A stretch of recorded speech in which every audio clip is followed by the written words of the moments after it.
The last network is in captivity. The galaxy is at peace. Hello and welcome to GameGazm, I'm Bren. I'm Dan. And what are we doing today, Dan? Today we're reviewing the much awaited No Man's Sky. Yeah, and I actually believe that you're the first person to see every single planet. No.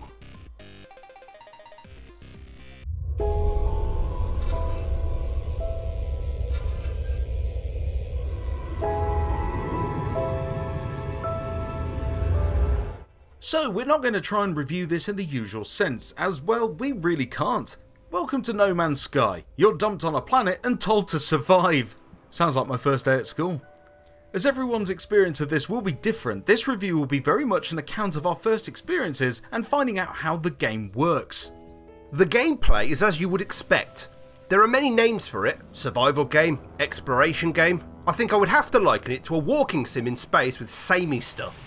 Okay, that's not very elaborate. Well, my point is, once you get over the beauty of the world and the weird animals you can name... Have you called that one Dick Legs? Maybe. As I was saying, once you get over that, the game really boils down to grabbing items and leaving the planet. Procedural generation has come a long way, and No Man's Sky is certainly a spectacle and a technical feat. But overall, you will start to feel very isolated. The diversity of each planet is often a case of slight colour variation, or the animal's head is where its arse should be, like a politician. The planets can have various hazardous environmental elements to them, and obviously some of these creatures will be hostile and require you to defend yourself. Is it as deep and immersive as you were expecting? Well, you have to look at it from what the developers have said, and what you were expecting. You may have noticed how details of what you actually do in the game were really scarce, and no one really knew how this game was going to play. All that had been talked about was how many planets there were. Well, that's great and all, but if that's all it's got to sing about, then you really shouldn't expect much else. Yes, No Man's Sky is a visual treat and has some real candy for the ears where the soundtrack is concerned, but if you're a gamer that needs purpose for your great adventure across space and time, then this game is not going to give you that. You will have to come up with your own purpose, your own story, and push for the game's main goal yourself. At the very beginning of the game, you're not totally alone, as you can have your hand held by an AI counterpart that will lead you through the game's early stages, teaching you how to explore and name things, etc. The crafting part of the game is put together well, and you will often find that balancing item management and recharging your life support will take up most of your time whilst wandering about on the planet's surface. Space travel is a little more mundane than originally expected, and travel times are super long. Using the boosts and hyperdrive will get you there faster, but you'll often find yourself waiting for over a minute to reach a planet. That's basically a long loading screen, and the hyperdrive sequences are long too. These are accessed through the hyperdrive map, where you can see all the adjoining planets and systems. If you have the fuel, you can click on a system's icon and are transported there. And that's another hidden loading screen. I don't care how you try and sugarcoat it, Hello Games. That's a loading screen. You can also trade with and talk to the locals, and you can even make them offers for their ships. You can also start learning the languages and unlocking new words from knowledge stones located on the planets, in computer terminals, and by talking with the aliens. And after that, it's a case of really making it your own story and carving your own route through the galaxy to reach the game's ultimate goal. What will you find at the centre of the universe? Well, you'll have to wait and see, as if that is the game's only real purpose, who are we to spoil it for you? If you were to push yourself, you could probably reach the centre in around 30 hours. That's a long time to do the same thing over and over, unless of course you're having sex. Or eating ice cream. Neapolitan! Then again, if you've played anything from Ubisoft recently, then you should be well equipped to deal with repetitive grinding gameplay with little to no reward. What game's that The then? Division. Oh, okay.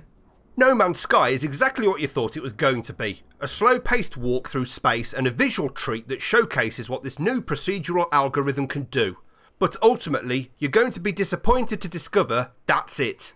That really is all there is to it. They weren't holding anything back, and yes, there are some cleverly hidden secrets, but I really don't think most gamers will have the patience to get through the first 5 hours, let alone the following zillion, trillion, jastrillaboo billion years.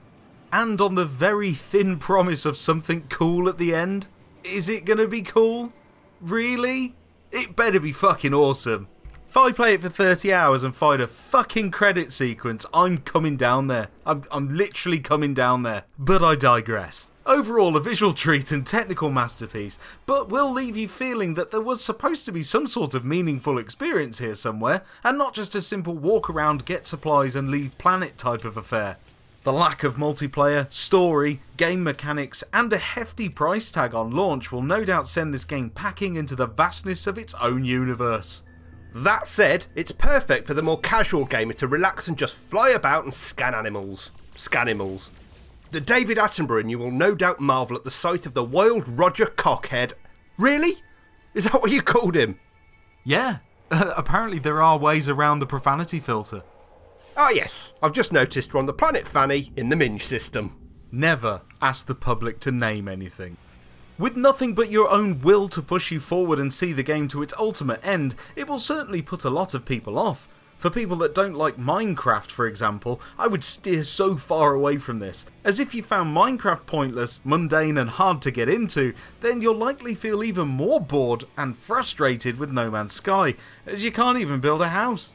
No Man's Sky is such a different experience that we haven't put a score on this, as we'd have to play it for days and weeks and months to even get close to giving you the right number. That said, it certainly is a technical masterpiece and visual marvel. But then again, so's the Mona Lisa, and I couldn't give a fat cat's cat flap about that either.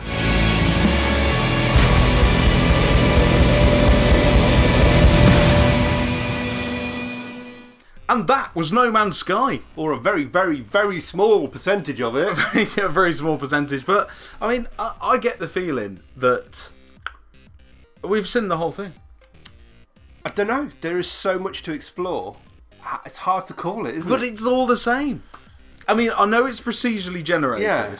and I know all the planets theoretically are different, as in different landscapes, different colours, different atmosphere, different different configurations of things that can hurt you, environmental hazards and stuff like that. But it just all feels the same. Okay, you are going to visit a different planet, but at the end of the day, it's just going to be another procedurally generated planet that's a different colour. I've spent 18 months hoping it's not just 18 squazillion planets with nothing to do. Well, the last few hours that I've played, it's just felt like that. I mean, yeah, I know that the crafting system is quite good. I quite like that you have to craft certain items and craft certain things like, you know, fuel for your hyperdrive and all that. Normally takes me ages to get my head around those kinds of systems as well, and I've nailed this already. So Yeah. I quite like that. Yeah, it's very basic. It doesn't leave you hanging. No, yeah, it's basic to get to grips with. But I just think, I don't know, I don't think I could actually sit there and do it for 30 hours. I think my first few hours of play I went through a stage a bit like that, and then I think the curiosity hook has got me. I want to know where I'm going and why. Yeah, I mean, to find out what is at the centre is the main drive of the game, because there is nothing else. No. There's nothing else there to make you go, yeah, I want to see what's at the end of this game. Literally, the thought of getting to the centre of the universe is it. That's it. Carve your own story, isn't it? It's just... And I do like... every single person who plays it is going to have a different journey, different planets. I know they're going to go through the same motions, if you like, but no one's journey is going to be the same. They're not going to see the same planets, meet the same aliens, learn the same languages. I do like that. Yeah, no, it is good, but I don't know. I mean, yes, it's different experience, but it is the same experience, if that makes sense. And everyone's going towards the same goal, but yeah, I don't know. I mean, if I could liken it to anything else, I'd probably say it's Skyrim without quests. As in, you know how like the land is in Skyrim. Yeah. It's very vast. There's lots of trees, rocks, and stuff like that. It looks like that in space, but you have a quest, a specific quest at any one time. Yeah, but like in this, you don't do you? You just basically. The middle. Head for that thing there. Get enough resources so you can move forward and use your mining thing. And well, we've both put a few hours into this now, but I'm going to give it the benefit of the doubt. I think something else is going to come along and keep commenting on the video. In a couple of weeks, couple of months, bump it up again, because we'll get the notification and I can tell you, I can say, ah, yeah, keep playing, or yeah, or just give up. Trade it in. Yeah, trade it in. Yeah. But yeah, so that's all the time we've got for today. I hope you enjoyed our review of the game. If you did, don't forget to leave us a like and subscribe if you haven't already. I've been Bren. I've been Dan. And we've been GameGazm.